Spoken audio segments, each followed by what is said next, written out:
கன்னியாகுமரி மக்களே, நான் தான் முதல்ல இல்ல மக்கா. இன்னி தொட்டு கன்னியாகுமரிக்குள்ள நான் வந்தனால இன்னி தொட்டு என் பேரு கதவா, சரியா?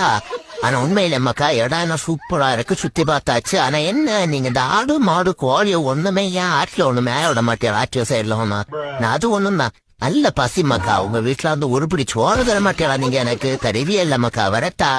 ஆனா ஒண்ணு மக்கா, இடையில இந்த டேங்குக்கு மேல நட்டு ஆட்டுல ஒரு டேங்க் உண்டு. அந்த டேங்கு மேல ஒரு பிராய்லர் கோழிய கெட்டி போட்டுருந்தோம். பாவம், அது வெயிலே செத்து போச்சு. நானும் பாக்கல பாத்தியலாம். அதனால ஒண்ணு நினைச்சப்படா, சரியா? அந்நாயா அதை தின்னலன்னா கெட்டு போனதை சுட்டு கூட பார்க்க மாட்டான் இந்த கதவை. அதனால ஒண்ணும் நினைச்சாதீங்க மக்கா. நான் இங்கதான் கொஞ்ச நாள் கிடப்பேன். என்ன பார்க்கறது நிறைய சுற்றுலா பயணிகள் அங்க சுத்திட்டே இருக்காங்களா, நிறைய என்ன டெண்டெல்லாம் போட்டு தேடுறாங்களா. ஒண்ணும் நினைச்சாதீங்க, நான் இங்கதான் இருப்பேன், சரியா? அதுக்கப்புறம் என் அப்பா அம்மா என் பொண்டாட்டி பிள்ளைங்க எல்லாம் பேக்ல இருந்தே வந்துட்டு இருக்காங்க மக்கா. அதனால எதுவுமே பயப்படாதீங்க, நாங்க எல்லாரும் குடும்பத்தோட தான் இருக்க போறோம் இங்க.